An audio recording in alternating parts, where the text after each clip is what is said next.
நாம் கர்த்தருடைய வார்த்தைக்கு செல்லலாம். நாம தொடர்ந்து தேவனுடைய ராஜ்யத்தை குறித்து நாம் கற்றுக்கொள்ள போகிறோம்.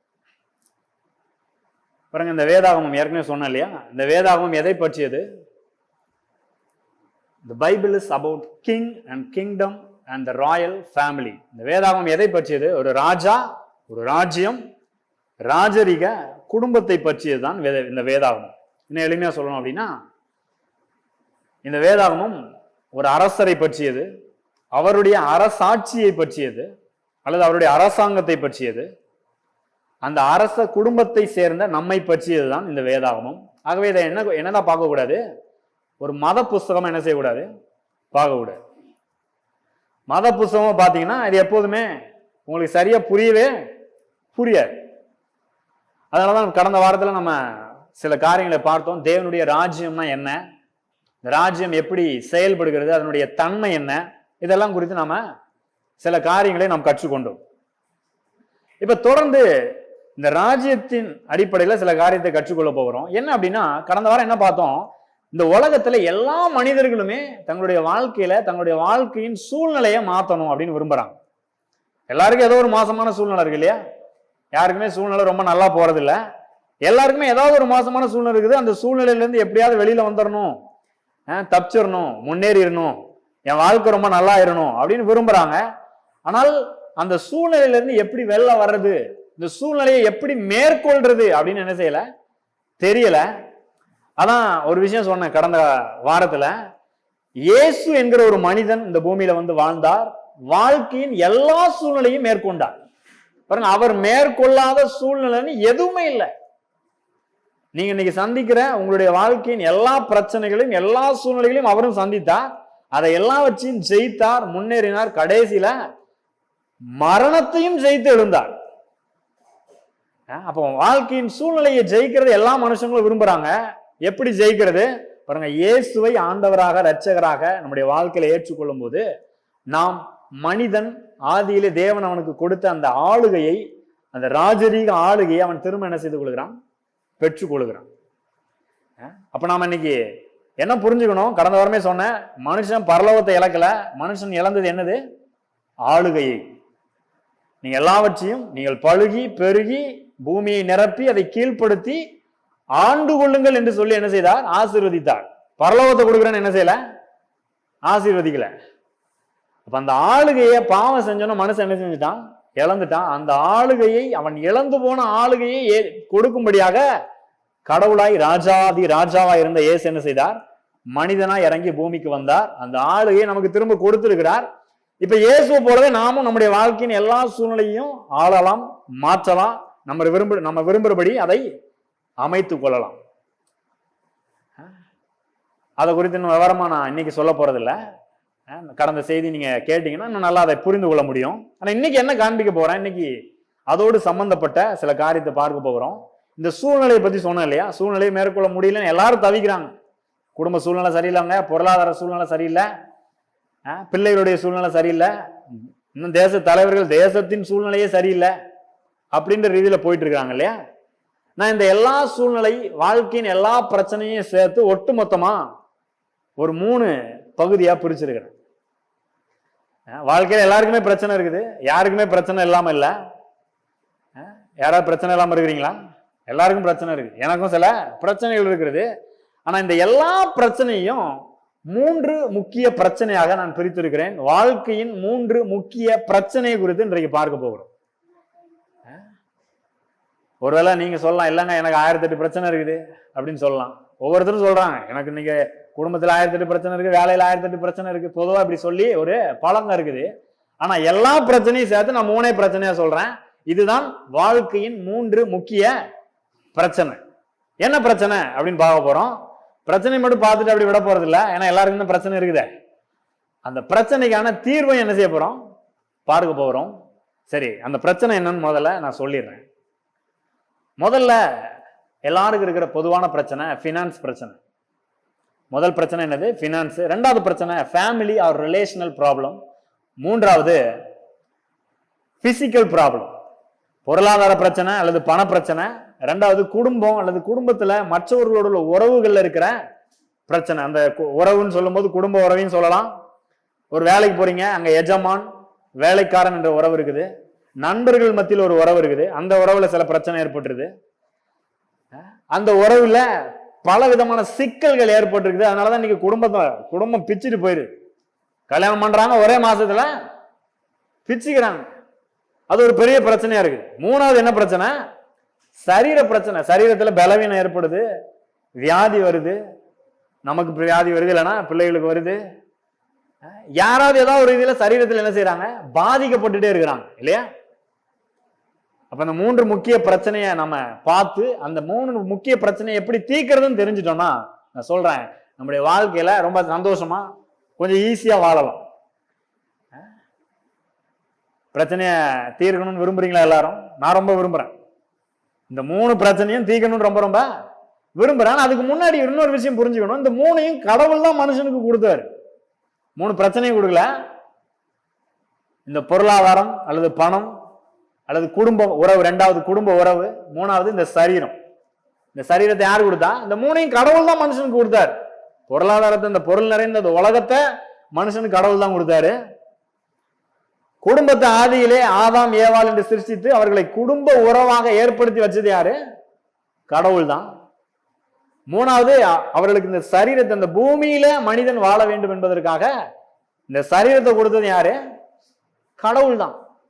ஆனா இந்த மூணுலயும் அவர் பிரச்சனையை கொடுக்கல, மூணையும் நல்ல விதமா கொடுத்தார்.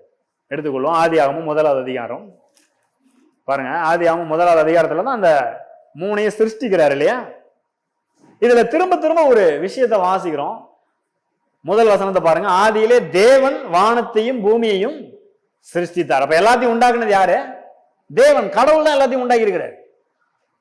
அடுத்தல கவனிச்சீங்கன்னா, பூமியானது ஒழுங்கின்மையும் வெறுமையுமாய் இருந்தது, ஆழத்தின் மேல் இருள் இருந்தது, தேவ ஆவியானவர் ஜலத்தின் மேல் அசைவாடி கொண்டிருந்தார். பாருங்க, ஏதோ கெட்டு போயிருச்சு, வெறுமையா இருக்குது, ஒன்று இல்லாம இருக்குது, இருளா நிறைஞ்சிருக்குது. அப்படிப்பட்ட உலகத்துல ஆவியானவர் அசைவாடுகிறார். 3வது வசனத்துல பாக்குறோம் பாருங்க, நம்முடைய வாழ்க்கையில ஆவியானவர் இருக்கிறார். 3வது வசனத்துல என்ன சொல்றாரு? தேவன் வெளிச்சம் உண்டாக கடவுது என்றார், வெளிச்சம் உண்டாயிடுச்சு. இருள் நிறைஞ்ச உலகத்துல வெளிச்சம் வந்துருச்சு. வெளிச்சம் நல்லது என்று தேவன் கண்டார் இல்லையா? அப்ப தேவன் ஒண்ணு உண்டாக்குறாரு, அதை எப்படி பாக்குறாரு? நல்லதுன்னு பாக்குறாரு. ஏன்னா அவர் நல்லதா தான் உண்டாக்குனார். அது மட்டும் இல்ல, தொடர்ந்து என்ன பார்க்கிறோம்? ஆகாய அறிவை உண்டு பண்ணுகிறாரு. அதை பார்த்துட்டு என்ன சொல்றாரு? நல்லது என்று கண்டார். திரும்ப திரும்ப நல்லது என்று கண்டார், நல்லது என்று கண்டார் வருது. 10வது வசனத்துல பாருங்க. தேவன் வெட்டாந்தரைக்கு பூமி என்றும் சேர்ந்த ஜலத்திற்கு சமுத்திரம் என்றும் பெயரிட்டார். தேவன் அது நல்லது என்று கண்டார். அதுக்கப்புறம் பாருங்க, இந்த பூமியில இருக்கிற மரம், செடி, கொடிகள் எல்லாத்தையும் உண்டாக்குறாரு. நீங்க நாம சாப்பிடுற பழங்கள், காய்கறி எல்லாத்தையும் அவர் தான் உண்டாக்குனாரு. எல்லாம் வச்சு உண்டாக்கிட்டு பாருங்க. 12வது வசனத்தை சொல்றாரு, பூமியானது புல்லையும் தங்கள் தங்கள் ஜாதியின்படியே விதையை பிறப்பிக்கும் பூண்டுகளையும் தங்கள் தங்கள் ஜாதியின்படியே தங்களில் தங்கள் விதையுடைய கனிகளை கொடுக்கும் விருட்சங்களையும் முளைப்பித்தது. தேவன் அது நல்லது என்று கண்டார். அப்ப திரும்ப திரும்ப அவரு ஒன்னையா உண்டாக்குறாரு. அதை எப்படி உண்டாக்கி இருக்கிறாரு? நல்லது என்று உண்டாக்கி இருக்கிறார். அதுக்கப்புறம் ஆகாயத்துல நட்சத்திரங்கள் உண்டாக்குறாரு, சூரியன் சந்திரன் நட்சத்திரங்களை உண்டாக்குறாரு. அதுக்கப்புறம் மீன்கள், பறவைகள் எல்லாம் வச்சு உண்டாக்குறாரு. இதை எல்லாத்தையும் தேவன் என்ன செய்கிறார்? நல்லது என்று கண்டார். அடுத்த 21வது வசனத்துல வாசிக்கிறோம், 18வது வசனத்துல வாசிக்கிறோம், தேவன் அது நல்லது என்று கண்டார். எது? சூரியன், சந்திரன், நட்சத்திரம் இதெல்லாம் நல்லது தானே? நமக்காக தான் இருக்குது இல்லையா? சூரியன் இல்லைன்னா என்ன ஆகும்? ஃபுல்லா இருட்டா இருக்கும். அப்ப தேவன் அதை நல்லதா உண்டாக்கி இருக்கிறார். அப்புறம் மீன்கள், பறவைகள் எல்லாத்தையும் உண்டாக்கி இருக்கிறாரு. அதை எப்படி கண்டாரு? எப்படி உண்டாக்குனாரு? நல்லதாகவே உண்டாக்கினார். அது மட்டும் இல்ல, கடைசியாக 6வது நாள் மனுஷனை உண்டாக்குகிறார். அத மனுஷனை உண்டாக்கிட்டு பாருங்க, 31வது வசனம் பாருங்க. ஆதியாகமம் 1வது அதிகாரம் 31வது வசனம். அப்பொழுது தேவன் தாம் உண்டாக்கின எல்லாவற்றையும் பார்த்தார், அது மிகவும் நன்றாய் இருந்தது. அப்ப தேவன் எல்லாத்தையும் உண்டாக்கிட்டாரு. எல்லாம் எப்படி இருந்தது? மிகவும் நன்றாய் இருந்தது. It was very good. எல்லாமே ரொம்ப நல்லா இருந்துச்சு. அப்படி உண்டாக்கி கொடுத்ததுலதான் இந்த 3 ரொம்ப முக்கியமானதாக இருக்கிறது. என்ன? 1 ஃபினான்ஸ், 2வது ஃபேமிலி, ரிலேஷனல், உறவு. மூன்றாவது பிசிக்கல், பொருளாதாரம், குடும்ப உறவுகள் அல்லது நண்பர்கள் மத்தியில் இருக்கிற உறவுகள் அல்லது வேலை ஸ்தலத்தில் இருக்கிற உறவுகள். மூன்றாவது இந்த சரீரம். இது எல்லாமே எப்படி இருந்தது? தேவன் படைக்கையில ரொம்ப நல்லா இருந்துச்சு, அதுல எந்த குறைவுமே இல்லை. ஏன்னா இந்த மூன்றையும் கொடுத்தது யாரு? தேவன். தேவன் நல்லவராகவே இருக்கிறார். ஆகவே அவர் கொடுத்தது எல்லாமே எப்படி இருக்குது? நல்லதாகவே இருக்கிறது. ஆனா எப்படி இதெல்லாம் இப்படி கெட்டு போச்சு? இன்னைக்கு பொருளாதாரத்துல பிரச்சனை, பணத்துல பிரச்சனை இல்லையா? பணம் இல்லைன்றது சிலருக்கு பிரச்சனை, சிலருக்கு பணம் நிறைய இருக்குதுன்றது பிரச்சனை. அது தெரியுமா உங்களுக்கு? நிறைய பேர் பணம் இல்லாதவங்க பணம் நிறைய கோடி கோடியா வச்சிருக்கவங்கள பார்த்துட்டு அவன் நல்லா இருக்கிறான் போல இருக்கு அப்படின்னு நீங்க நினைக்கிறீங்க. ஆனா பணம் நிறைய வச்சிருக்கவனுக்கு அவனுக்கு வேற விதமான பணத்தை வச்சே வேற விதமான பிரச்சனை. இந்த பணத்தை எப்படி பாதுகாக்கிறதுன்னு தெரியல, அதை எப்படி சரியா பயன்படுத்துறதுன்னு தெரியல, அதை பங்கிடுறதுக்கு தெரியல. சில குடும்பங்கள் எல்லாம் சொத்து பிரிக்கிறதுலே பிரச்சனை. கோடி கோடியா இருக்குது சொத்து, அதை பிரிக்கிறதுக்கு ஆள் வச்சு அவங்களுக்கு லட்சக்கணக்கில் காசு கொடுத்து பிரிக்க தெரியும். அப்ப பண விஷயத்துல பெரிய பிரச்சனை இருக்குது. இல்லாதவங்களுக்கும் பிரச்சனை இருக்குது, இருக்கிறவங்களுக்கும் பிரச்சனை இருக்குது. நீங்க இல்லைன்றதுனால எனக்கு தான் பிரச்சனை இருக்குன்னு யோசிக்காதீங்க. அப்படின்னு யோசிங்கன்னா தப்பு. அப்ப பண விஷயத்துல எல்லாருக்குமே பிரச்சனைகள் இருக்கிறது. ரெண்டாவது குடும்பம், உறவு, வேலை பார்க்குற இடம், நண்பர்கள் மத்தியில் எல்லாருக்குமே ஏதாவது ஒரு சிக்கல். நல்லா போயிட்டு இருக்கு, திடீர்னு சிக்கலாயிருக்கு. இப்பதான் கல்யாணம் பண்ணாங்கன்றாங்க, ஒரு மாசத்துல சண்டை போட்டுறாங்க. அது இப்ப அதிகமா டிவோர்ஸ் பண்ணிடுறாங்க, விவாகரத்து பண்ணிட்டு பிரிஞ்சே போயிடுறாங்க. சரீரத்தை எடுத்துக்கிட்டீங்கன்னா எங்க பார்த்தாலும் எல்லாருக்கும் என்னது? வியாதி, சுகரு, பிரஷரு, கேன்சரு. எங்க பார்த்தாலும் ஏதாவது ஒரு பலவீனம், தலைவலி, கால்வலி, அந்த வலி, இந்த வலின்னு ஏகப்பட்ட சிக்கல். ஆனா இது எல்லாத்தையும் கடவுள் என்ன செய்யல? கொடுக்கல. அப்ப யாருங்க இந்த பிரச்சனைக்கு யாருங்க காரணம்? இது எப்படி வந்துச்சு இந்த பூமியில அப்படின்னு கேட்டீங்கன்னா நான் சொல்றேன், கடவுள் எல்லாவற்றையும் நல்லதாக மனிதனிடத்தில் கொடுத்தார். மனுஷன் தான் எல்லாத்தையும் கெடுத்து போட்டான். இந்த மூன்று அற்புதமான காரியத்தை தேவன் கொடுத்தார். அந்த மூன்றுலையும் அதை சிக்கலா பிரச்சனை ஆக்குனது யாரு? மனுஷன்தான். எப்படி கெடுத்து போட்டான் தெரியுமா? எடுத்துக்கொள்வோம். 2 பேதுரு 1வது அதிகாரம், 2 பேதுரு 1வது அதிகாரம் 4வது வசனம் பாருங்க. பேதுரு இதை குறித்து ஒரு விளக்கத்தை கொடுக்கிறார். எப்படி இன்னைக்கு உலகத்துல இவ்வளவு பிரச்சனை இருக்குது, கேடுகள் இருக்குது, தீமை இருக்குது அப்படின்னு ஒரு விளக்கம் கொடுக்கிறார். இதெல்லாம் நம்முடைய வாழ்க்கையோட சம்பந்தப்பட்டது. பாருங்க என்ன சொல்றார் பாருங்க. 2 பேதுரு 1வது அதிகாரம் 4வது வசனம். இச்சையினால் உலகத்தில் உண்டான கேட்டுக்கு தப்பி திவ்ய ஸ்பாவத்துக்கு பங்குள்ளவர்கள் ஆகும் பொருட்டு மகா மேன்மையும் அருமையுமான வாக்கு தத்தங்களும் அவைகளினாலே நமக்கு அளிக்கப்பட்டிருக்கிறது.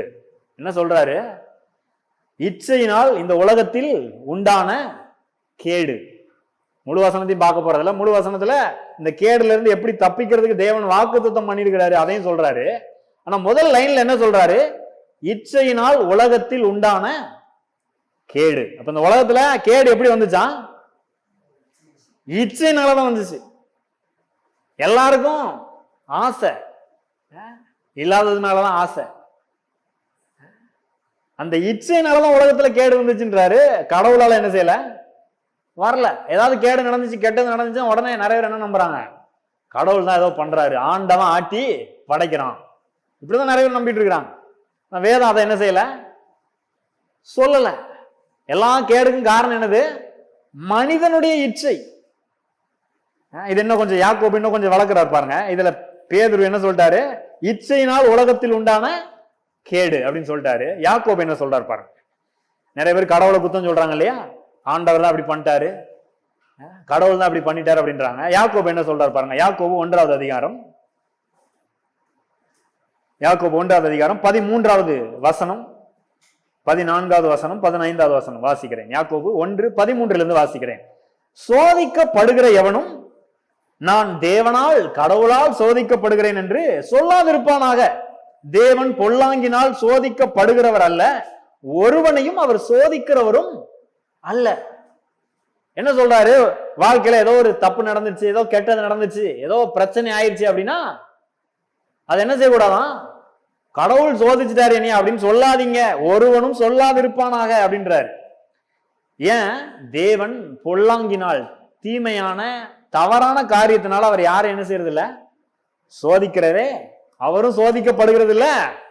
பொல்லாத தீமையான காரியத்தை வச்சு அவர் யாரையும் என்ன செய்யறது இல்ல?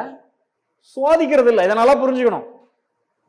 அப்ப எப்படிங்க சோதனை வருது? அடுத்த வசனம் சொல்றாரு பாருங்க, 14வது வசனத்துல, அவன் தன் தன் சுய இச்சையினாலே இழுக்கப்பட்டு சிக்குண்டு சோதிக்கப்படுகிறான். எப்படி சோதிக்கப்படுறான் மனுஷன்? அவன் தன் தன் சுய இச்சையினால் இழுக்கப்பட்டு சிக்குண்டு சோதிக்கப்படுகிறான். பின்பு அந்த இச்சையானது கர்ப்பந்தரித்து பாவத்தை பிறப்பிக்கும். பாவம் பூரணமாகும் போது மரணத்தை பிறப்பிக்கும். அப்ப பாவமே எப்படி வந்துச்சான்?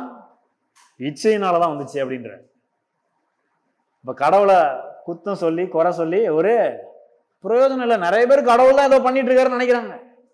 கடவுள் மேலதான் குறை சொல்லிட்டு இருக்கிறாங்க. கடவுள் இப்படி பண்ணிட்டாருங்க, அப்படி செஞ்சுட்டாருங்க, நான் எந்த தப்பும் பண்ணல, நான் ஒழுங்கா தான் இருந்தேன். கேட்டிருக்கீங்களா? அப்படி நான் எந்த தப்புமே பண்ணல, கடவுள் தான் என்னை சோதிக்கிறாரு, என்னை கஷ்டப்படுத்துறாரு, வேதனைப்படுத்துறாரு, இந்த வியாதியை கொடுத்து கடவுள் என்ன சோதிக்கிறாருன்னு நம்புறவங்களாம் இருக்கிறாங்க. சிலர் என்ன சொல்றாங்க, எல்லாம் ஆண்டவன் விட்ட விதி, இப்படி நடக்குது அப்படின்றாங்க. கிடையாது, அப்படி கிடையவே கிடையாது. உங்களுக்கு பண பிரச்சனையை கொடுத்து, குடும்பத்துல ஒரு சண்டையை மூட்டி விட்டு, உங்க சரீரத்துல கொஞ்சம் வியாதியை கொடுத்து, தலைவலியை கொடுத்து உங்களை கஷ்டப்படுத்துறாரு, சோதிக்கிறாருன்னு கர்த்தர் அப்படின்னு நினைக்கிறீங்களா? கண்டிப்பா கிடையாது. ஆண்டவர் அந்த வேலையை பண்றதே இல்ல. அப்ப எப்படி சோதிக்கப்படுறோம்? அவன் தன் தன் சுய இச்சையினால் இழுக்கப்பட்டு சிக்குண்டு சோதிக்கப்படுகிறான். அந்த இச்சை கர்ப்பம் தரித்து என்ன செய்யுது? பாவத்தை பிறப்பிக்குது. நிறைய பேருக்கு அதுதான் பிரச்சனை. தங்கள் இஷ்டத்துக்கு ஏதாவது பண்றது. சில விஷயத்த சாப்பிடக்கூடாதுன்னு சொல்றாங்க, ஆனா அதன் மேல ஒரு ஆசை, இச்சை, அதை சாப்பிடுறது. சாப்பிட்டதுக்கு அப்புறம் என்ன ஆயிருது?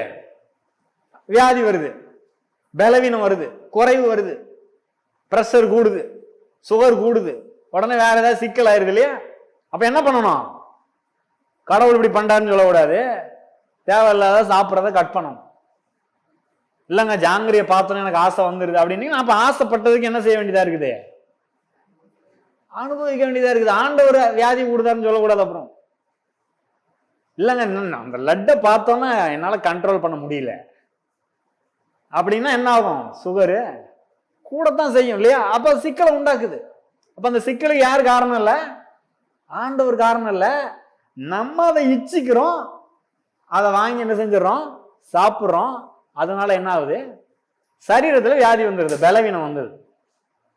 ஆண்டவரா சொன்னாரு சாப்பிட சொல்லி, அப்புறம் இந்த சாப்பிட்றது தான் ஏதேன் தோட்டத்திலே பிரச்சனையாச்சு இல்லையா? எதை சாப்பிடக்கூடாதுன்னு சொன்னாரோ அதன் மேல ஒரு இச்சை, ஆசைப்பட்டு அதை என்ன செய்யறாங்க? பறிச்சு சாப்பிட்றாங்க. அந்த வசனத்துக்கு போலாமா? என்ன சொல்லப்பட்டிருக்குன்னு கவனிக்கிறதுக்காக போலாம் பாருங்க. ஆதியாகமம் 3வது அதிகாரத்துக்கு வாங்க. வாழ்க்கையில இந்த பிரச்சனைகள் எப்படி வருதுன்னு சொல்லிட்டு இருக்கிறேன். ஆதியாகமம் 3வது அதிகாரம் 4வது வசனத்திலிருந்து வாசிக்கிறேன் பாருங்க. பிசாசு சர்ப்பத்துக்குள்ள புகுந்து ஏவாள் இடத்துல வந்து பேசுறான். என்ன சொல்றான்? இது எதையுமே உலகத்துல எதையுமே சாப்பிடக்கூடாதுன்னு சொல்லிட்டாரா கடவுள் அப்படின்னு சொல்றான். அவ சொல்றா, இல்ல இல்ல அப்படிலாம் கடவுள் சொல்லல, இந்த ஒரு விருட்சத்தை மட்டும் என்ன செய்யக்கூடாது, இந்த பழத்தை மட்டும் புசிக்க கூடாது, அதை தொடவும் கூடாது அப்படின்னு சொல்லிட்டாரு அப்படின்னு இவ சொல்றான். ஆண்டவர் தொடக்கூடாதுன்னு சொல்லல, அதை சாப்பிடக்கூடாதுன்னு என்ன செஞ்சாரு? சொன்னார்.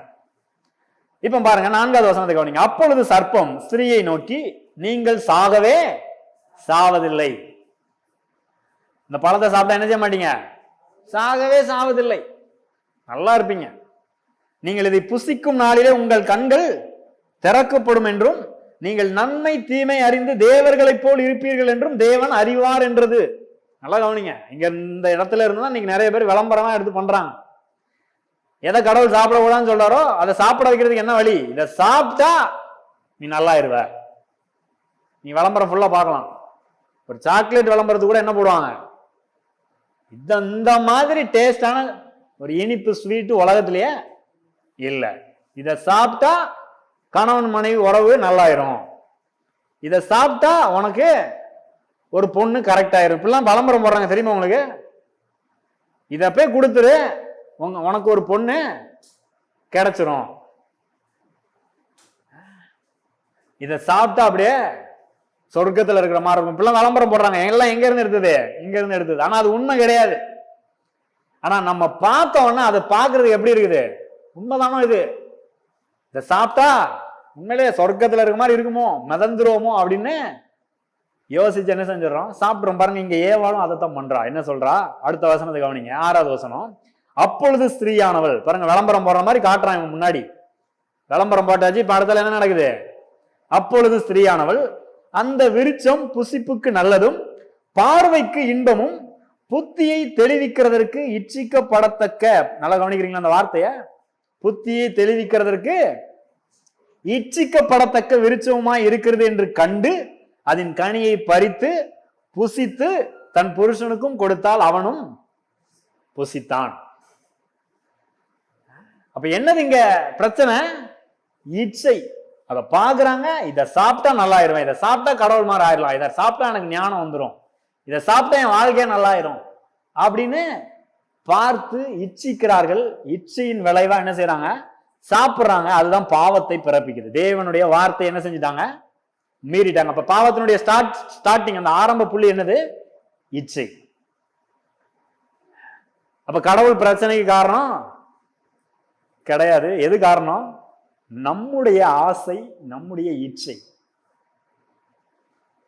இந்த ஒரு பழத்தை தான் சாப்பிடக்கூடாதுன்னு சொன்னார், மாம்பழத்தை சாப்பிடக்கூடாதுன்னு சொல்லல ஆண்டவர். மாம்பழம் சாப்பிடாத, ஆப்பிள் பழம் சாப்பிடாத, கொய்யா பழம் சாப்பிடாதான் சொன்னாரு, கிடையாது. அதெல்லாம் சாப்பிட்டுட்டு தானே இருக்கணும் நம்ம.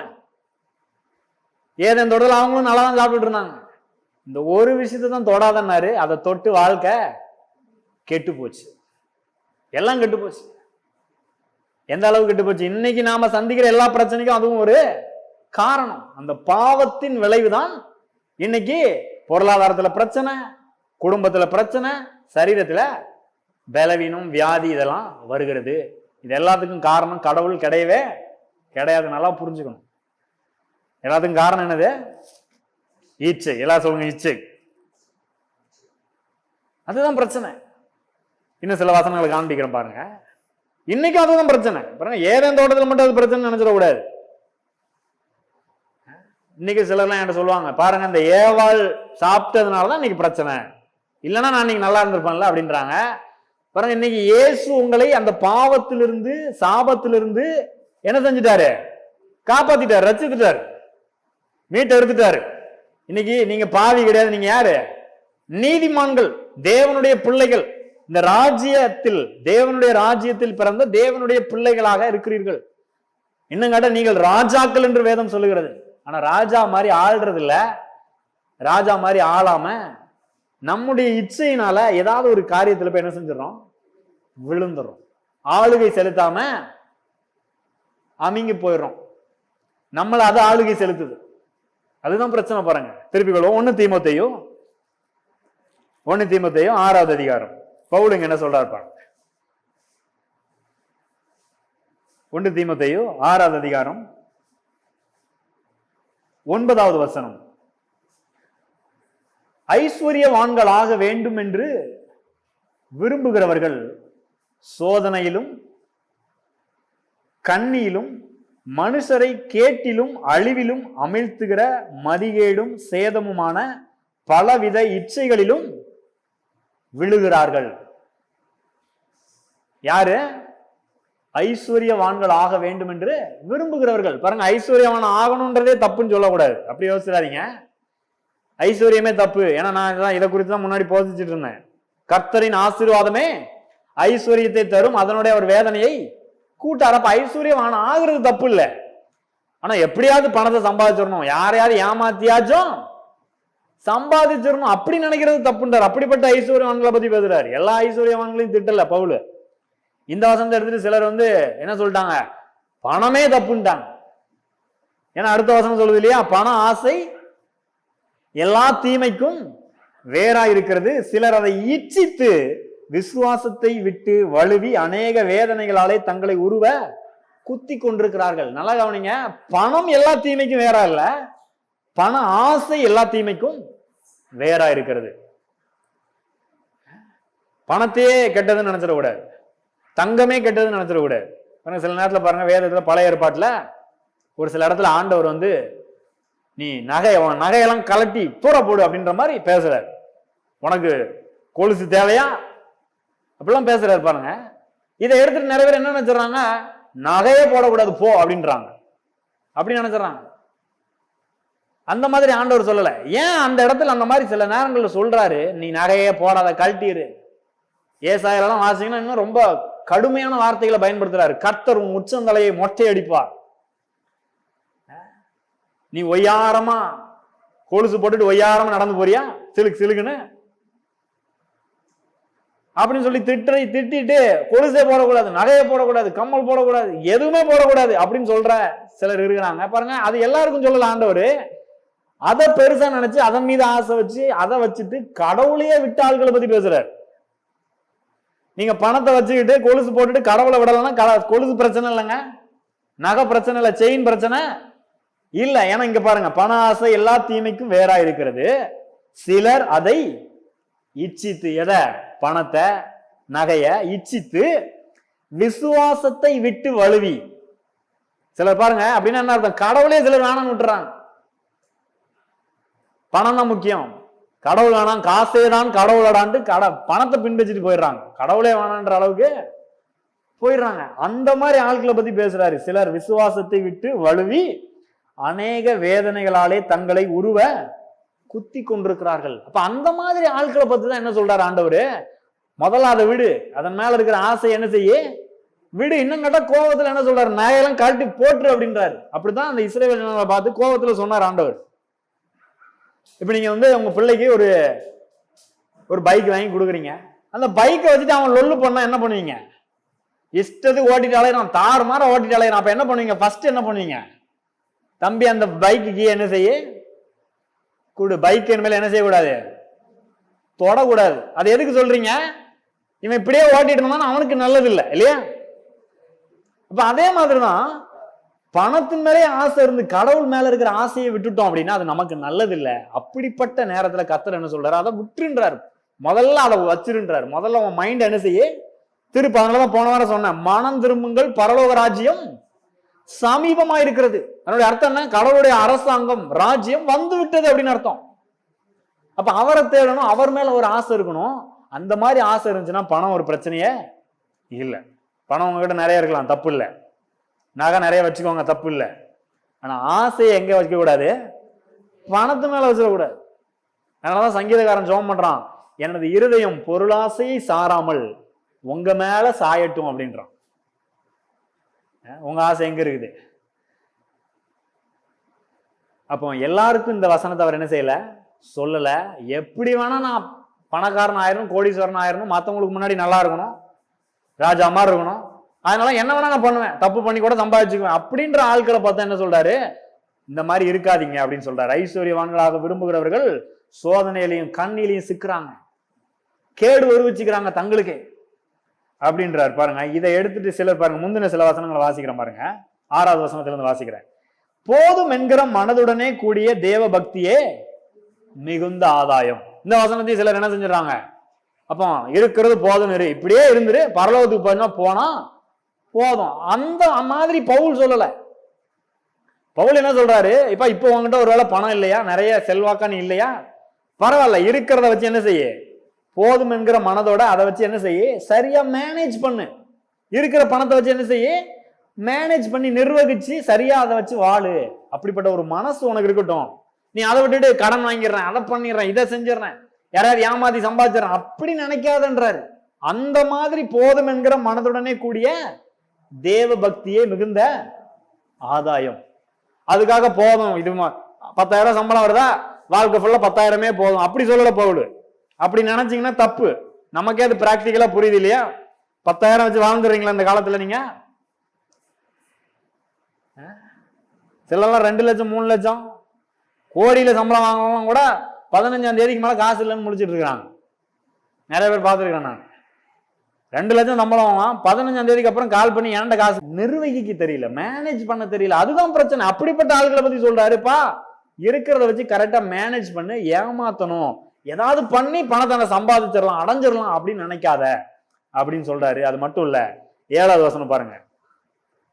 உலகத்திலே நாம் ஒன்றும் கொண்டு வந்ததும் இல்லை, இதிலிருந்து நாம் ஒன்றும் கொண்டு போவதும் இல்லை என்பது நிச்சயம். இதை எடுத்துட்டு சிலர் என்ன சொல்றாங்க, ஒன்னும் கொண்டு வரலாம், ஒன்னும் கொண்டு போறது இல்ல, எதுவுமே வேணாம் பூமியில, மண்ணு வேணாம், பொண்ணு வேணாம், ஒண்ணு வேணாம், நிலமும் வேணாம், வீடு வேணாம், காரு வேணாம், ஏசு போதும். ஒருத்தர் ஏண்டா அப்படிதான் சொன்னார் பாருங்க, ஏசு போதும்னாரு. அப்ப ஏசு கிட்ட போயிட வேண்டியதானே? குடும்பத்தை சரியா கவனிக்க மாட்டேன்றாரு. மனைவி இருக்காங்க, பிள்ளைங்க இருக்காங்க, அவங்களுக்கு தேவையானலாம் கொடுக்கணும் இல்லையா? அது நம்முடைய பொறுப்பு. வேதம் இன்னும் கேட்டா என்ன சொல்லுது? தன் குடும்பத்தை நன்றாய் விசாரியாதவன் அவிசுவாசியிலும் கெட்டவன்.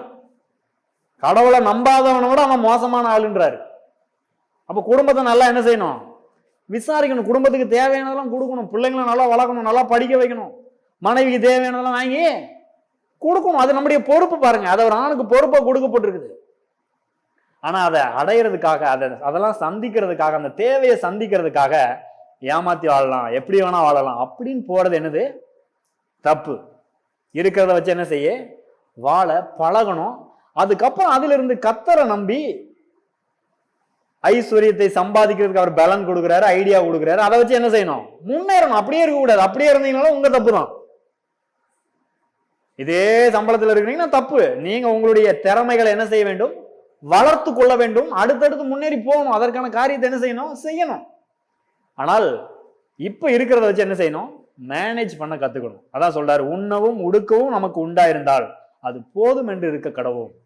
அப்ப இந்த வசனங்கள்லாம் எடுத்துட்டு தப்பா புரிஞ்சுக்க கூடாது. எதுவுமே வேணாம் அப்படின்ற மாதிரி புரிஞ்சுக்க கூடாது.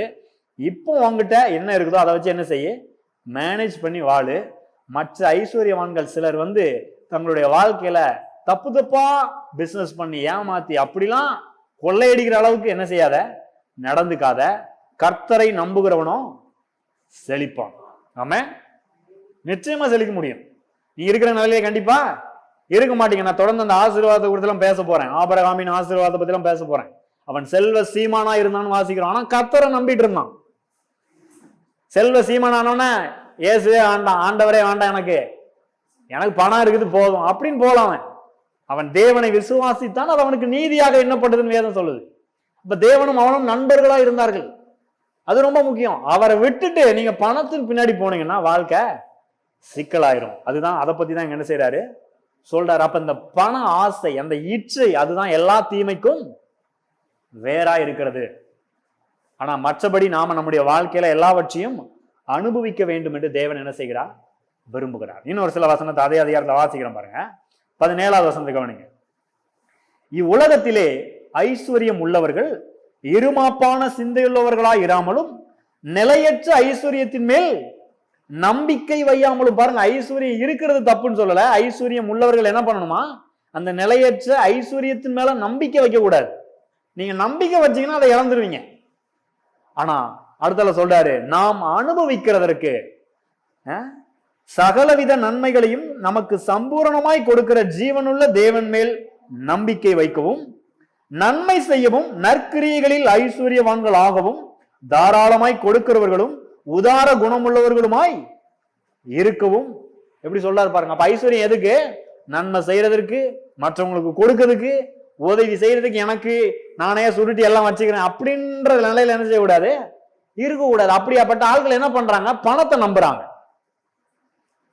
அந்த மாதிரி ஆட்கள் பாருங்க, எனக்கு சிலர் தெரியும், பெரிய பிசினஸ் மேனு, பணத்தையே நம்பிட்டு இருந்த ஆட்கள். பிசினஸ் லாஸ், பணம் எல்லாம் போயிருச்சு, லோன் வாங்குறதுக்கு எல்லாம் கட்ட வேண்டியதாயிடுச்சு, வீடு போயிடுச்சு, எல்லாத்தையும் இழந்துட்டான். பணம் போனோன்னா அவனால வாழ முடியல, தற்கொலை செய்து கொண்டார்கள். அப்படிப்பட்ட ஆட்கள்லாம் இருக்கிறாங்க உலகத்துல. அப்ப அவங்க பணத்தை நம்புறதுனால அவங்களால என்ன செய்ய முடியல? பணம் போனோன்னா வாழ முடியல. ஆனால் தேவனை நம்புவீர்கள் என்றால் நான் சொல்லுகிறேன், தேவன் உங்களுக்கு பணத்தையும் கொடுப்பாரு, எல்லாவற்றையும் என்ஜாய் பண்றதுக்கான ஆரோக்கியத்தையும் கொடுப்பாரு. பணம் மட்டும் இருந்தா போதாது. நிறைய பேர்ட்ட பணம் இருக்குது, ஆனா ஒரு பழம் கூட சாப்பிட முடியாது. அப்படிப்பட்ட ஆட்கள் இருக்கிறாங்க. ஏன்னா ஆரம்பத்தில் என்ன செய்யல? ஒழுங்கா வாழலை. தங்க இஷ்டத்துக்கு இச்சை, தங்களுடைய இஷ்டத்துக்கு வாழ ஆரம்பிச்சுட்டாங்க. இதே பவுல் அதை பத்தி சொல்றாரு பாருங்க. எபேசியர் 2வது அதிகாரத்துல பாவத்துல விழுந்து போன மனிதனுடைய நிலையை பத்தி பேசும்போது சொல்றாரு. 2வது அதிகாரம் 3வது வசனம். அவர்களுக்குள்ளே நாம் எல்லாரும் முற்காலத்திலே நமது மாம்ச இச்சையின்படியே நடந்து, நமது மாம்சமும் மனசும் விரும்பினவைகளை செய்து சுபாவத்தினாலே மற்றவர்களைப் போல கோபாக்கினியின் பிள்ளைகளாய் இருந்தோம். அப்ப எப்படி இருந்தோமா? இயேசுவை ஏற்றுக்கொள்றதுக்கு முன்னாடி இன்னைக்கு உலகத்துல பாவத்தில் இருக்கிற மனிதர்கள் எப்படி இருக்கிறாங்களா? தங்களுடைய மாம்ச இச்சையை நிறைவேற்றணும். என் மனசு, என் இஷ்டம், என் வாழ்க்கை, எப்படி வேணா இருப்பேன், என்ன வேணா சாப்பிடுவேன், எப்படி வேணா வாழ்வேன், எப்படி வேணா வேலை செய்வேன், வேலையில நான் ஏதாவது ஏமாத்துவேன், உனக்கு என்ன வந்தது, இப்படின்னு வாழ்ந்துட்டு இருந்தோன்றாரு பாவத்தில் இருந்த போது. அப்படி வாழக்கூடாதுன்றாரு. அந்த பாவ நிலையில இருந்துதான், அந்த இச்சையின் நிலையில இருந்தா நம்மளை அவர் என்ன செய்திருக்கிறார்? மீட்டு எடுத்திருக்கிறார். அப்ப நாம இப்ப எப்படி வாழணும்? அவருக்கு பிரியமான விதத்துல வாழணும். இந்த இச்சை தான் எல்லா பிரச்சனைக்கும் காரணம். நான் சொன்னேன் இல்லையா, வாழ்க்கையின் முக்கிய 3 பிரச்சனை என்னது? பொருளாதார பிரச்சனை, குடும்ப பிரச்சனை, சரீரத்தில் வருகிற பலவீனங்கள், வியாதி போன்ற பிரச்சனைகள். இந்த 3 பிரச்சனைக்கும் காரணம் என்னது? இச்சை. மனிதனுடைய ஆசை, இச்சை, ஏன் இஷ்டம், ஏன் விருப்பம், இப்படின்னு வாழ்ந்ததுதான் காரணம். ஏவாள் அன்னைக்கு பண்ணது மட்டும் இல்ல, இன்னைக்கும் மனுஷன் அப்படிதான் இருக்கிறான். இன்னைக்கு உங்க வாழ்க்கையில் நீங்க பிரச்சனையில் இருக்கிறீங்கன்னா அதுக்கு நீங்க தான் காரணம், கடவுள் காரணம் கிடையாது. இன்னும் ஆதாம் ஏவாளையே குற்றம் சொல்லிட்டோம் இருக்க முடியாது. இன்னைக்கு நம்ம பாவத்திலிருந்து இயேசு என்ன செஞ்சிட்டாரு? மீட்டு விட்டார். இப்ப நாம சரியான காரியங்களை தெரிந்து கொள்ள முடியும். அதான் ஆண்டவர் சொல்றாரு, ஜீவனையும் மரணத்தையும் ஆசீர்வாதத்தையும் சாபத்தையும் உனக்கு முன்பாக வைத்தேன், நீ ஜீவனை தெரிந்து கொள். நீ வாழ்ந்திருக்க வேண்டும் என்றால் ஜீவனை தெரிந்து கொள் என்று சொல்லுகிறார். உபாகமம் 30ஆம் அதிகாரத்தில் அதை வாசிக்கிறோம். அப்ப நீங்க இன்னைக்கு எதை தெரிந்து கொள்றீங்க? நீங்க விரும்பினதெல்லாம் அடையணும்னு விரும்புறீங்களா? இல்ல ஆண்டவர் உங்களுக்கு நன்மையா ஜீவனா வச்சிருக்கிற ஜீவனை தெரிந்து கொள்றீங்களா? அதுதான் ரொம்ப ரொம்ப முக்கியம். நீங்க எல்லாரும் இயேசுவை ஏற்றுக்கொண்டீங்க. இயேசு உங்கள் வாழ்க்கையில ஜீவனாக என்ன செய்திருக்கிறார்? வந்திருக்கிறார். இந்த இயேசு ஏற்கனவே இந்த 3 பிரச்சனைக்கும் தீர்வை என்ன செஞ்சிட்டாரு? ஏற்படுத்திட்டார். இப்ப தீர்வை பார்ப்போம். பிரச்சனையை பார்த்தோம். பிரச்சனைக்கு காரணம் என்னன்னு என்ன செஞ்சிட்டோம்? பார்த்துட்டோம். கடவுள் காரணம் கிடையாது. இன்னும் ஆதாம் ஏவாளையே குற்றம் சொல்லிட்டு இருக்க கூடாது. இன்னும் கேட்ட பாவத்திலிருந்து நம்ம ஏற்கனவே மீட்டு எடுத்து விட்டார். அப்ப இந்த பிரச்சனைகள் எல்லாவற்றுக்கும் காரணம் மனிதனுடைய ஆசை, இச்சைகள் தான் காரணம். இதை நல்லா புரிஞ்சுக்கணும். இப்ப தீர்வை பார்க்கலாமா? சரி, தீர்வு யாரு? இயேசு தான் தீர்வு. ஆமென்.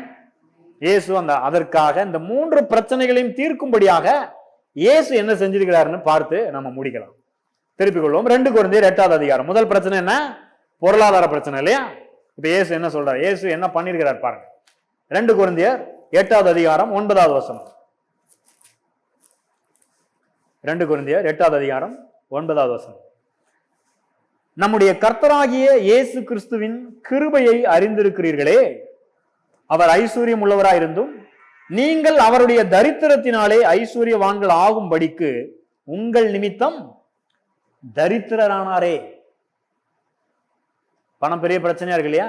நிறைய பேருக்கு பண விஷயத்துல கஷ்டப்பட்டு இருக்காங்க, குறைவுல இருக்கிறாங்க, தரித்திரத்துல இருக்கிறாங்க. விரும்பினதை கூட வாங்க முடியல, செய்ய வேண்டியதை என்ன செய்ய முடியல, செய்ய முடியல. அதனால நிறைய சரீரத்துல ஊட்டச்சத்து குறைபாடு, அதனால சில பலவீனங்கள் இப்பெல்லாம் ஏற்படுது இல்லையா? இயேசு என்ன பண்ணாராம் கல்வாரி சிலுவையில? அவர் ஐஸ்வர்யம் உள்ளவராய் இருந்தும் என்ன பண்ணாராம்? நீங்கள் அவருடைய தரித்திரத்தினாலே ஐஸ்வர்யவான்கள் ஆகும்படிக்கு உங்கள் நிமித்தம் சிலுவையில் என்ன செய்தார்?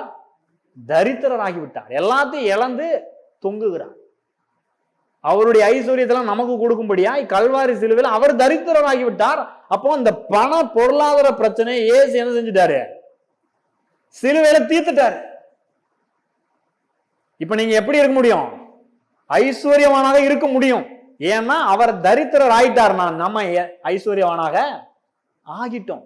அதனாலதான் பழைய ஏற்பாட்டிலே சொல்லப்பட்டிருக்கிறது, பலவீனன் எவனும் தன்னை பலவான் என்று சொல்லிக் கொள்வானாக, தரித்திரன் எவனும் தன்னை ஐஸ்வர்யவான் என்று சொல்லிக் கொள்வானாக. முதல்ல இதை நம்பணும் பாருங்க, வாயை திறந்து சொல்லணும். எனக்கு ஒன்னும் இல்லைங்க அதையே பேசிட்டு இருக்க கூடாது. ஒன்னும் இல்லைன்னு தான் தெரியுது, அக்கௌண்ட்லயும் இல்லை கையிலையும் இல்லைன்னு தெரியுது. ஆனா இயேசு என்ன பண்ணிருக்கிறாரு? நம்மளை ஐஸ்வர்யவான்களா மாத்தி இருக்கிறாரு. அதை எடுத்து பேசணும். இதை விசுவாசிக்க வேண்டும். விசுவாசிக்கிறவனுக்கு எல்லாம் கூடும். எபிரேயரில் எழுதுகிறாரு, விசுவாசம் இல்லாமல் தேவனுக்கு பிரியமாயிருப்பது கூடாத காரியம்.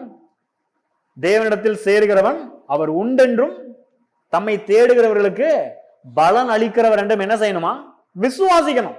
அப்ப விசுவாசிக்கும் போதுதான் இதை என்ன செய்ய முடியும்? பெற்றுக்கொள்ள முடியும். பாருங்க, உங்களுடைய பொருளாதார பிரச்சனைக்காக இயேசு ஏற்கனவே கல்வாரி சிலுவையிலே தீர்வை ஏற்படுத்தி விட்டார். அவர் தரித்திரராயிட்டாரு, நம்மளை ஐஸ்வர்யவானாக மாத்திட்டார். அப்ப முதல் பிரச்சனை என்ன செஞ்சிருச்சு? தீர்ந்துருச்சு. ஏற்கனவே தீர்ந்துருச்சுங்க. நம்புறீங்களா? நான் அதை தான் நம்புறேன் பெருசா.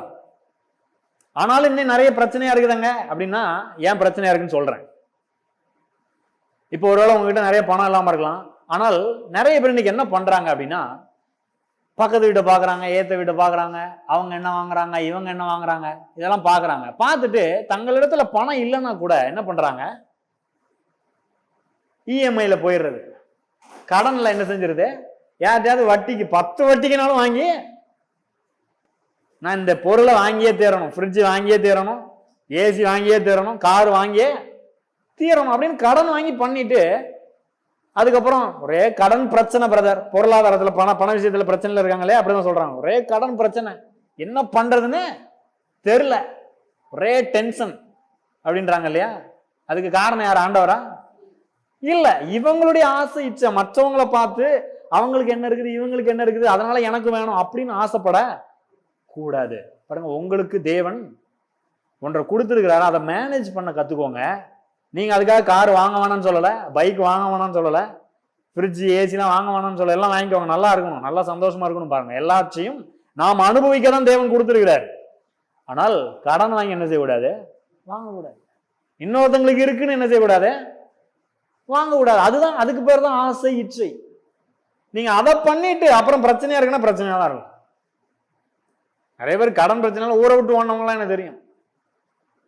இந்த கடன் வாங்குறது அவங்களுக்கு ஒரு பழக்கம். ஆனால் பாருங்க, நான் முடிவு பண்ணேன், இயேசுவை ஏத்துக்கிட்டதுக்கு அப்புறம் உடனேவே முடிவு பண்ணேன்.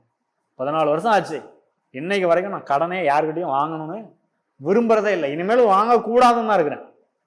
ஏன்னா வேதம் சொல்லுகிறது, நீயோ அநேக ஜாதிகளுக்கு கடன் கொடுப்பாய், கடன் வாங்காதிருப்பாய். நான் அதை நம்புறேன்.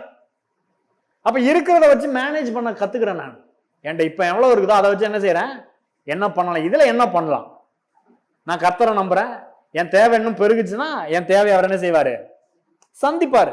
பவுல் எழுதுவாரு, என் தேவன் உங்கள் குறைவை எல்லாம் கிறிஸ்து இயேசுக்குள் அவருடைய மகிமையின் ஐஸ்வர்யத்தின்படி நிறைவாக்குவார். கண்டிப்பா நிறைவாக்கிட்டு தான் இருக்கிறார்.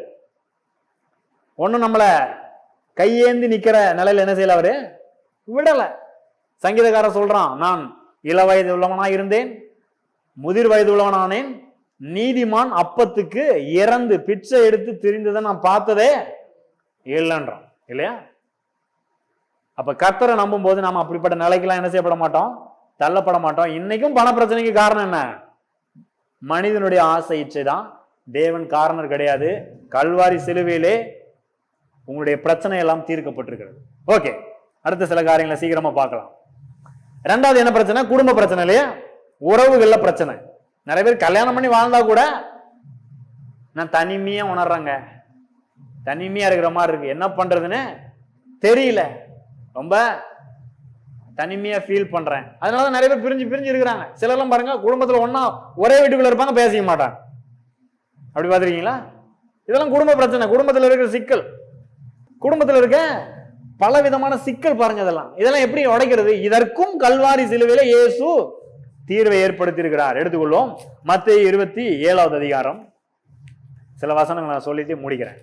மத்தேயு 27வது அதிகாரம் பாருங்க. நாம இந்த மாதிரி குடும்பத்துல கஷ்டப்படக்கூடாது, பிரிஞ்சு வாழக்கூடாது, இந்த தனிமையை உணரக்கூடாது, யாருமே எனக்கு இல்லைங்க அப்படின்னு சொல்லக்கூடாது. அப்படின்றதுக்காக கல்வாரி சிலுவையில இயேசு என்ன பண்ணிருக்கிறார் பாருங்க. மத்தேயு 27வது அதிகாரம் 46வது வசனம். 9ஆம் மணி நேரத்தில் இயேசு ஏலி ஏலி லாமா சபக்தானி என்று மிகுந்த சத்தமிட்டு கூப்பிட்டார். அதற்கு என் தேவனே என் தேவனே ஏன் என்னை கைவிட்டீர் என்று அர்த்தமாம். பாருங்க, நித்திய நித்தியமாய் தம்முடைய பிதாவோடு இணைந்து இருந்த ஒரே பேரான குமாரன் பூமியில வந்து வாழ்ந்த போது சொல்றாரு, என் பிதா என்னை தனியே இருக்க விடவில்லை. நீங்க நிறைய பேர் இந்த தனியா விட்டு எங்கேயோ போயிட்டாரு, நான் தனியா இருக்கிற மாதிரி இருக்கிறேன், இப்படிலாம் ஃபீல் பண்றாங்க இல்லையா? யாருமே இல்லை எனக்கு, இப்படிலாம் சொல்றாங்க இல்லையா? பாருங்க, இயேசு தனியா ஃபீல் பண்ணதே கிடையாது. என் பிதா என்னையை தனியே இருக்க விடவில்லை. அப்படி வாழ்ந்த இயேசு கல்வாரி சிலுவையில தொங்கும் போது நம்மளுடைய இந்த தனிமையின் உணர்வு, நம்ம குடும்பத்துல இருக்கிற பிரச்சனை, சிக்கல், கணவன் மனைவி கூட இருக்கிற பிச்சு புடிங்கிட்டு போயிருதுங்கன்றாங்க இல்லையா, இந்த மாதிரி எல்லா பிரிவினைகள், எஜமான் வேலைக்காரர்களுக்கு இடையே இருக்கிற பிரச்சனை, நண்பர்கள் மத்தியில உறவுல இருக்கிற பிரச்சனை, இந்த எல்லா பிரச்சனைக்கும் ஈடு கட்டும்படியாக, சரி செய்யும்படியாக என்ன பண்ணாரு? கல்வாரி சிலுவையிலே தன் பிதாவை விட்டு பிரிக்கப்பட்டார். நம்முடைய பாவம், பிரச்சனை எல்லாம் அவர் மேல வைக்கப்பட்டது. கதறாரு, என் தேவனே என் தேவனே ஏன் என்னை கைவிட்டீர். இன்னைக்கு நீங்க தனியா இருக்கிறேன்னு ஃபீல் பண்றீங்களா? அந்த ஃபீலிங்க அவர் அனுபவிக்கிறார், கஷ்டப்படுறாரு, வேதனைப்படுறார். அதை சாதாரணமா நம்ம வாசிச்சுட்டு போயிடுறோம். ஆனால் அவர் கதறுகிறார். அவ்வளவு பாடுகளையும் வேதனையும் அனுபவிச்சு என்ன செய்யறாரு? கதறாரு. இதுக்கு முன்னாடி பாத்தீங்கன்னா இவர் எல்லாரும் கிண்டல் பண்றாங்க, அவமதிக்கிறாங்க, அவமானப்படுத்துறாங்க. பாருங்க 39வது வசனத்தை கவனிங்க. அந்த வழியாய் நடந்து போகிறவர்கள் தங்கள் தலைகளை துலுக்கி, தேவாலயத்தை இடித்து 3 நாளைக்குள்ளே கட்டுகிறவனே, உன்னை நீயே ரட்சித்துக்கொள், நீ தேவனுடைய குமாரன் ஆனால் சிலுவையிலிருந்து இறங்கி வா என்று அவரை தூஷித்தார்கள். கேவலமா பேசுறாங்க. நீ பெரிய ஆள்னா சிலுவையில் என்ன செய்ய? இறங்கி கீழே வா. அடுத்தல பாருங்க, அப்படியே பிரதான ஆசாரியரும் வேத பாரகரும் மூப்பரும் பரியாசம் பண்ணி, மற்றவர்களை ரட்சித்தான், தன்னைத்தான் ரட்சித்துக் கொள்ள திராணி இல்லை, இவன் இஸ்ரவேலின் ராஜாவானால் இப்பொழுது சிலுவையில் இருந்து இறங்கி வரட்டும், அப்பொழுது இவனை விசுவாசிப்போம். தன்னை தேவனுடைய குமாரன் என்று சொல்லி தேவன் மேல் நம்பிக்கையா இருந்தானே, அவர் இவன் மேல் பிரியமா இருந்தால் இப்பொழுது இவனை ரட்சிக்கட்டும் என்றார்கள். என்ன சொல்றாங்க? இவன் தேவனுடைய குமாரன் சொன்னானே, இவர் மேல உண்மையிலேயே கடவுள் பிரியமா இருந்தா இவனை காப்பாற்றட்டும் அப்படின்னு கிண்டல் பண்றாங்க. ஆனா அவர் அங்க காப்பாற்றப்படாம சிலுவையில யாருக்காக தொங்கிட்டு இருக்கிறாரு? இந்த கிண்டல் பண்றாங்களா அவங்களுக்கும் சேர்த்து தான் தொங்கினாரு. நம்ம குடும்பத்துல பிரச்சனை வர விடாம தான் தொங்கினாரு. நம்ம வேலை பார்க்குற இடத்துல பாசுக்கும் வேலைக்காரங்களுக்கும் பிரச்சனை வர விடாம என்ன செய்தாரு? பிதாவை விட்டு இவர் பிரிக்கப்பட்டார். கதறுகிறார், என் தேவனே என் தேவனே ஏன் என்னை கைவிட்டீர் என்று கதறுகிறார். பாருங்க, அங்கதான் நம்முடைய உறவுகள் இருக்கிற எல்லா பிரச்சனைக்கும் தீர்வு ஏற்பட்டது. தீர்த்துட்டார பிரச்சனைய? தீர்த்துட்டாருங்க. எல்லா பிரச்சனையும் என்ன செஞ்சுட்டாரு? தீர்த்துட்டாரு. ஆனாலும் நீங்க பிரச்சனையா இருக்கேன்னு நீங்க கேட்டீங்கன்னா ஏன் பிரச்சனையா இருக்குன்னு சொல்றேன். திருப்பி கொள்வோம். 1 பேதுரு 1வது அதிகாரம். எதுக்கு பிரச்சனையா இருக்குது பாருங்க. ஏதேன் தோட்டத்துல பாவம் செஞ்சோன்னா பிரச்சனை வந்துச்சு இல்லையா? Thank you Lord. 1 பேதுரு 1வது அதிகாரம் 18வது வசனம். 18வது வசனத்திலிருந்து வாசிக்கிறேன். உங்கள் முன்னோர்களால் பாரம்பரியமாய் நீங்கள் அனுசரித்து வந்த வீணான நடத்தை நின்று அழிவுள்ள வஸ்துக்களாகிய வெள்ளியினாலும் பொன்னினாலும் மீட்கப்படாமல் குற்றமில்லாத மாசற்ற ஆட்டுக்குட்டியாகிய கிறிஸ்துவின் விலையேற பெற்ற ரத்தத்தினாலே மீட்கப்பட்டீர்கள் என்று அறிந்திருக்கிறீர்களே. மீட்கப்பட்டாச்சா? எல்லாரும் ஏசு ஏத்துக்கிட்டீங்களா? மீட்கப்பட்டீங்க.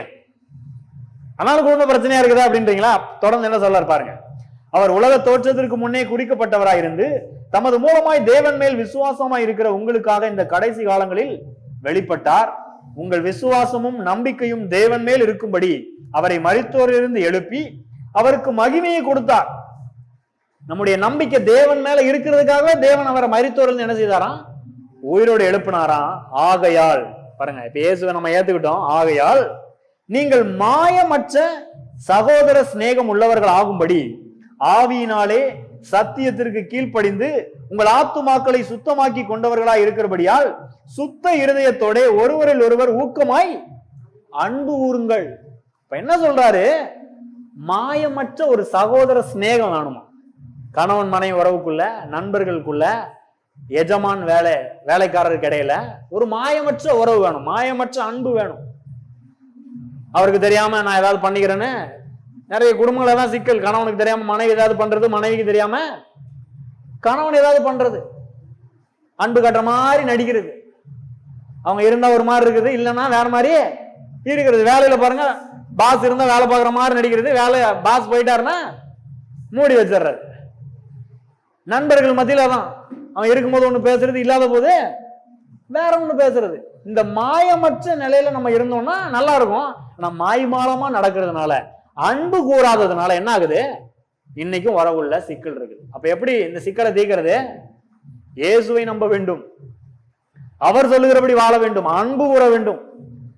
இன்னும் கேட்டா பவுல் பாருங்க எபேசியர் 5வது அதிகாரத்துல கணவன் மனைவி உறவை பத்தி பேசுறாரு. நீங்க வீட்டுல போய் நிறைய வாசிச்சு பாருங்க, நான் சில விஷயம் அதுல சொல்றேன். எபேசியர் 5வது அதிகாரம் 21வது வசனத்திலிருந்து வாசிக்கிறோம் பாருங்க. எப்படி இந்த உறவுல இப்ப சிக்கல் இல்லாம வாழ்றது? தெய்வ பயத்தோட ஒருவருக்கொருவர் கீழ்ப்படிந்திருங்கள். மனைவிகளே கர்த்தருக்கு கீழ்ப்படுகிறது போல உங்கள் சொந்த புருஷருக்கு கீழ்ப்படிந்திருங்கள். கீழ்ப்படிதல் இருந்தா சிக்கல் என்ன செய்யாது, வராது. இப்ப மனைவியை கீழ்ப்படிய சொல்லி இருக்கிறதுனால நிறைய பேர் கணவர்களாம் அப்ப நான் கீழ்ப்படிய வேண்டியதில்லை அப்படின்றாங்க. கிடையாது, அப்படி சொல்லலாம். முன்னாடி வசனத்துல என்ன சொல்லிட்டாரு? தெய்வ பயத்தோட ஒருவருக்கு ஒருவர் கீழ்ப்படிந்திருங்கள். அப்ப என்ன செய்யணும்? ஒருத்தருக்கு ஒருத்தர் கீழ்ப்படியணும். மனைவி யாருக்கு கீழ்ப்படுகிற மாதிரி கீழ்ப்படியணுமா? ஏசுநாதர் இப்ப இங்க இருந்தா எப்படி கீழ்ப்படுவீங்க அந்த மாதிரி புருஷனுக்கு கீழ்ப்படியணுமா, சொந்த புருஷருக்கு. நிறைய பேர் பாத்தீங்கன்னா பாஸ்டருக்கு எல்லாம் கீழ்ப்படிவாங்க. பாஸ்டர் ஐயா வந்தா ஐயா தோத்திரன்றது, அவருக்கு என்னென்னலாம் வேணுமோ எல்லாம் செஞ்சு கொடுக்குறது. அந்த மாதிரிலாம் இருக்கிறாங்க, எனக்கு தெரியும் பாருங்க. பாஸ்டர் வீட்டுக்கு வந்தா நல்லா விதவிதமா சமைப்பாங்க, ஆனா புருஷனுக்கு கஞ்சி கூட ஒழுங்கா ஊத்த மாட்டாங்க. அந்த மாதிரி ஆட்கள்லாம் இருக்கிறாங்க. அதனாலதான் குடும்பத்துல பிரச்சனை. அப்புறம் என்ன சொல்லுவாங்க? ஒரே பிசாசு தொந்தரவு பிரதர்னுவாங்க. பாருங்க, பிசாசு தொந்தரவு கிடையாது. உங்களுக்கு கர்த்தர் சொல்ற வார்த்தையின்படி வாழ்றதுக்கு விருப்பம் இல்லை, நீங்க உங்க இஷ்டத்தின்படி என்ன செய்றீங்க? வாழ்றீங்க. அதுதான் பிரச்சனை. அப்ப மனைவிகள் எப்படி கீழ்ப்படியணுமா? இயேசு இருந்தா எப்படி கீழ்ப்படிவார? இயேசுக்கு கீழ்ப்படுகிற மாதிரி புருஷனுக்கு கீழ்ப்படியணும், முழுமையா கீழ்ப்படியணும். அதோட விட்டுறல பாருங்க. 25வது வசனம், புருஷர்களே உங்கள் மனைவிகளில் அன்பு ஊருங்கள், அப்படியே கிறிஸ்துவும் சபையில் அன்பு ஊர்ந்து தாம் அதை திருவசனத்தை கொண்டு தண்ணீர் முழுக்கினால் சுத்திகரித்து பரிசுத்தமாக்குகிறதற்கும் கரை திரை முதலானவைகள் ஒன்றும் இல்லாமல் பரிசுத்தமும் பிழையற்றதுமான மகிமையுள்ள சபையாக அதை தமக்கு முன் நிறுத்தி கொள்வதற்கும் தம்மை தாமே அதற்காக ஒப்பு கொடுத்தார். கணவர்கள் எப்படி அன்பு கூறணுமா? இயேசு சபையின் மேல நம்ம மேல அன்பு கூர்ந்த மாதிரி அன்பு கூறணுமா? எந்த அளவுக்கு அன்பு கூர்ந்தாரு? உயிரை கொடுக்குற அளவுக்கு அன்பு கூர்ந்தார். அப்படி அன்பு கூர்ந்தா பிரச்சனை என்ன செய்யாது, வரவே வராது. எந்த தொல்லையும் இருக்காது, குடும்பத்துல உறவுகள்ல சிக்கலே இருக்காது. அப்ப சிக்கலுக்கு காரணம் யாரு? நான் ஏன் இஷ்டப்படி வாழ்வேன் அப்படின்னு கணவன் சொல்றது, மனைவி நான் ஏன் இஷ்டப்படி தான் வாழ்வேன் அப்படின்னு சொல்லி ரெண்டு பேரும் இஷ்டத்துக்கு இச்சைக்கு என்ன செய்யறது? இழுக்கிறது. அதனால பிச்சுக்குது. அதனாலதான் உறவுல சிக்கல். அப்ப எப்படி இதை சரி பண்றது? அன்பு ஊற வேண்டும். தெய்வ பயத்தோட ஒருவருக்கு ஒருவர் என்ன செய்ய வேண்டும்? கீழ்ப்படிய வேண்டும். அந்த கிறிஸ்துவின் அன்போடு ஒருவருக்கு ஒருவர் அன்பு கூற வேண்டும். அப்ப பிரச்சனை என்ன செய்யாது, வராது. ஆமா. கடைசியா சரீர பிரச்சனை, அதை இயேசு எப்படி தீர்த்திருக்கிறார்னு பார்ப்போம். மத்தேயு 8வது அதிகாரம், மத்தேயு 8வது அதிகாரம் 14வது வசனத்திலிருந்து வாசிக்கிறேன். மத்தேயு 8வது அதிகாரம் 14வது வசனத்திலிருந்து வாசிக்கிறேன். Thank you Lord. இயேசு பேதுருவின் வீட்டிலே வந்து அவன் மாமி ஜுரமாய் கிடக்கிறதை கண்டார். அவர் அவள் கையை தொட்ட உடனே ஜுரம் அவளை விட்டு நீங்கிற்று. அவள் எழுந்திருந்து அவர்களுக்கு பணிவிடை செய்தாள். நல்லா கவனிங்க, காய்ச்சல் அவதிப்படுறது கூட கர்த்தருக்கு விருப்பம் கிடையாது. நீங்க தலைவலியில் இருக்கிறது கூட கர்த்தருக்கு விருப்பம் கிடையாது. அதுக்கெல்லாம் சேர்த்துதான் சிலுவையில் அவர் உங்களுடைய பலவீனங்களை எல்லாம் ஏற்றுக்கொண்டிருக்கிறார். அடுத்த வசனத்துல அதான் பாக்குறோம். அஸ்தமனமான போது 16வது வசனம், அஸ்தமனமான போது பிசாசு பிடித்திருந்த அநேகரை அவரிடத்தில் கொண்டு வந்தார்கள். அவர் அந்த ஆவிகளை தமது வார்த்தையினாலே துரத்தி பிணியாளிகள் எல்லாரையும் சுஸ்தமாக்கினார். கொஞ்சம் பேரை சுகமாக்கல, எல்லாரும் என்ன செய்தார்? சுஸ்தமாக்கினார். ஏன்னா அடுத்த வசனம் சொல்லுது, அவர் தாமே நம்முடைய பலவீனங்களை ஏற்றுக்கொண்டு நம்முடைய நோய்களை சுமந்தார் என்று ஏசாயா தீர்க்கதரிசியினால் உரைக்கப்பட்டது நிறைவேறும்படி இப்படி நடந்தது. அப்ப அவர் நம்முடைய பலவீனங்கள் வியாதிகள் எல்லாத்தையும் எங்க ஏற்றுக்கொண்டாராம்? கல்வாரி சிலுவையில ஏற்றுக்கொண்டார். ஏசாயா 53ல ஏசாயா அதை பத்தி தான் எழுதுறாரு. ஏசாயா 53ல 3-4 வசனத்தை கவனிங்க. 3-4-5 வசனங்களை. அவர் அசட்டை பண்ணப்பட்டவரும் மனுஷரால் புறக்கணிக்கப்பட்டவரும் துக்கம் நிறைந்தவரும் பாடு அனுபவித்தவருமாயிருந்தார். அவரை விட்டு நம்முடைய முகங்களை மறைத்துக் கொண்டோம். அவர் அசட்டை பண்ணப்பட்டிருந்தார், அவரை எண்ணாமற் போனோம். மெய்யாகவே அவர் நம்முடைய பாடுகளை ஏற்றுக்கொண்டு நம்முடைய துக்கங்களை சுமந்தார். நாமோ அவர் தேவனால் அடிபட்டு வாதிக்கப்பட்டு சிறுமைப்பட்டவர் என்று எண்ணினோம். பாருங்க, இயேசு சிலுவையில் அடிக்கப்பட்ட போது நிறைய பேர் என்ன நினைச்சாங்க? இவன் பண்ண தப்புக்கு அனுபவிக்கிறான்னு நினைச்சிட்டாங்க நிறைய பேர். அதனாலதான் தேவன் இவனை தண்டிச்சாரு அப்படின்னு சொல்லிட்டாங்க இயேசுவை. ஆனா உண்மையில அது என்ன செய்யல, நடக்கல. நம்முடைய வியாதி, நம்முடைய பாவம், நம்முடைய குறைவு, இதற்காக அவர் என்ன செய்தார்? அடிக்கப்பட்டார்.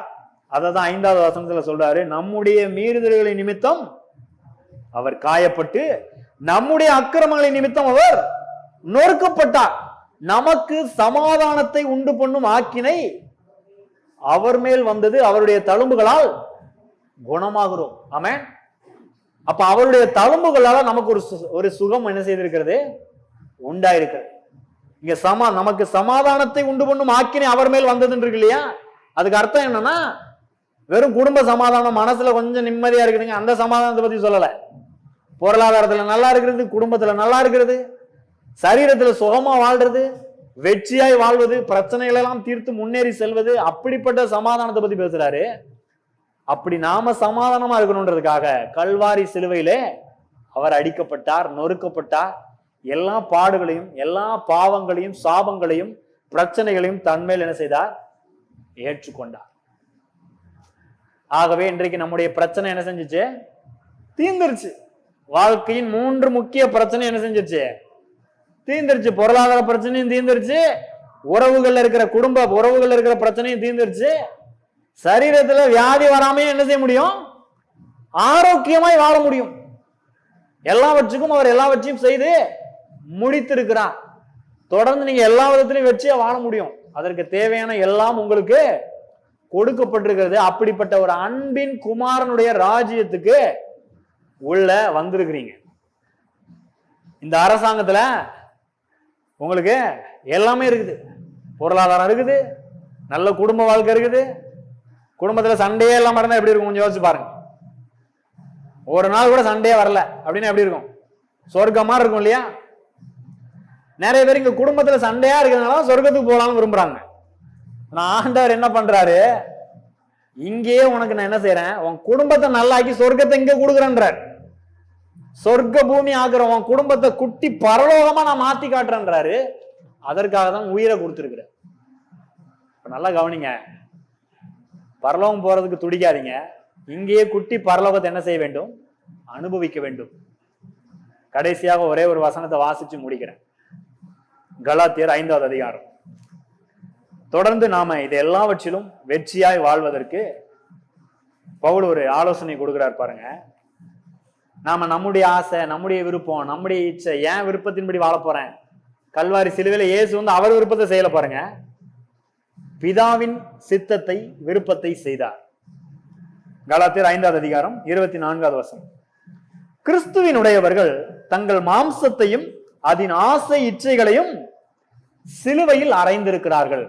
நல்லா கவனிக்கிறீங்களா? இயேசு ஏத்துக்கிட்டீங்களா? கிறிஸ்துவினுடையவர்கள் ஆயிட்டீங்களா? கிறிஸ்துவினுடையவர்கள் என்ன பண்றாங்களா? தங்கள் மாம்சத்தையும் அதன் ஆசை இச்சைகளையும் சிலுவையில் அறைந்திருக்கிறார்கள். சிலுவையில் அறைஞ்சிருக்கிறீங்களா? இல்ல உங்க ஆசை இச்சையின்படியே வாழ்ந்துட்டு இருக்கிறீங்களா? கொஞ்சம் யோசிச்சு பார்க்கணும். ஜாங்கிரிய பார்த்து நான் ஆசைப்பட்டு இழுத்துட்டு போச்சுன்னா சுகர் லெவல் இன்க்ரீஸ் ஆகும். உப்பு நிறைய கொட்டி தின்னீங்கன்னா என்ன ஆகும்? பிரஷர் கூடும். இதெல்லாம் நம்ம தான் சரியா நிர்வகிக்கணும் பாருங்க. அப்ப நம்முடைய ஆசை இச்சையின்படி மற்றவங்க எப்படி இருக்கிறாங்கன்றபடிலாம் என்ன செய்யக்கூடாது?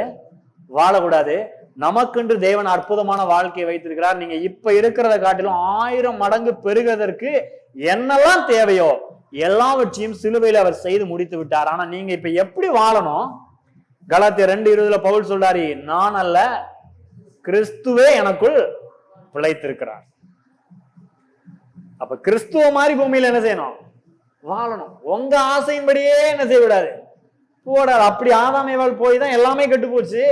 இன்னைக்கும் அப்படிதான் எல்லாம் கெட்டு போயிட்டு இருக்குது. அப்ப வாழ்க்கையின் 3 முக்கிய பிரச்சனைக்கு காரணர் கர்த்தர் கிடையாது. யாரு? மனிதனுடைய ஆசை இச்சைகள் தான் காரணம். ஆகவே அந்த ஆசை இச்சை என்ன பண்ணணும்? சிலுவையில் அறைய வேண்டும். ஏன் ஆசை இல்லை, ஏன் விருப்பம் இல்லை, ஏன் இஷ்டம் இல்லை, ஆண்டவரே உம்முடைய சித்தம் என் வாழ்க்கையில நடந்த பூமியில, என் வாழ்க்கையில, என் குடும்பத்துல செய்யப்படுவதாக கமிட் பண்ணிட்டீங்கன்னா உங்க வாழ்க்கை எல்லா பிரச்சனையும் ஜெயித்து வெற்றிகரமானதாக இருக்கும். நாம் ஜெபிக்கலாம். யாவரும் எழுந்து நிற்போம். ஸ்தோத்திரம் கர்த்தாவே, நன்றி செலுத்துகிறோம். எல்லாரும் ஆண்டவரத்துல அர்ப்பணிக்கலாம். ஆண்டவரே, என் வாழ்க்கையில இனிமேல் ஏன் இஷ்டம் இல்லை, ஏன் ஆசை இல்லை? ஏன் இச்சை இல்லை? என்னுடைய ஆசை இச்சை எல்லாவற்றையும் சிலுவையில் அறைந்து விடுகிறேன். இனி நான் அல்ல, வாழ்வது நான் அல்ல, கிறிஸ்துவே எனக்குள் பிழைத்திருக்கிறார். ஆமாண்டவரே, இந்த வார்த்தையை கேட்கிற ஒவ்வொருடைய வாழ்க்கையிலும் நீரே பிழைத்திருப்பீராக. இவர்கள் வாழ்க்கையிலே பொருளாதார பிரச்சனைகளை, குடும்ப பிரச்சனைகளை, சரீரத்தில் இருக்கிற வியாதி பிரச்சனைகளை எல்லாவற்றையும் ஜெயித்து முன்னேறி வாழ்கிற ஒரு அற்புதமான ராஜ்யத்துக்குள் வந்திருக்கிறார்கள். அதன்படியே வாழ நீர் உதவி செய்வீராக. பரிசுத்த ஆவியானவர்தாமே சகல சத்தியத்திற்குள்ளும் வழிநடத்தும்படியாய் ஜெபிக்கிறோம் ஆண்டவரே. இவர்கள் ஒவ்வொருடைய வாழ்க்கையிலும் ஆண்டவரே நீர் மகிமைப்படுவீராக. இவர்கள் ஒவ்வொருடைய வாழ்க்கையிலும் ஆஸ்தியும் ஐஸ்வர்யம் தங்குவதாக. குடும்பத்திலே சமாதானமும் சந்தோஷமும் பெருக்கெடுத்து ஓடுவதாக. தெய்வீக ஆரோக்கியம் அவருடைய சரீரத்தை ஆட்கொள்வதாக. நீர் அப்படி செய்கிறதற்காய் நன்றி செலுத்துகிறோம். எங்கள் ஆண்டவரும் இரட்சகரும் ஆகிய இயேசு கிறிஸ்துவின் நாமத்தில் ஜெபிக்கிறோம் எங்கள் ஜீவனுள்ள நல்ல பிதாவே. ஆமென், ஆமென். God bless you. கர்த்தர் உங்களை ஆசீர்வதிப்பாராக.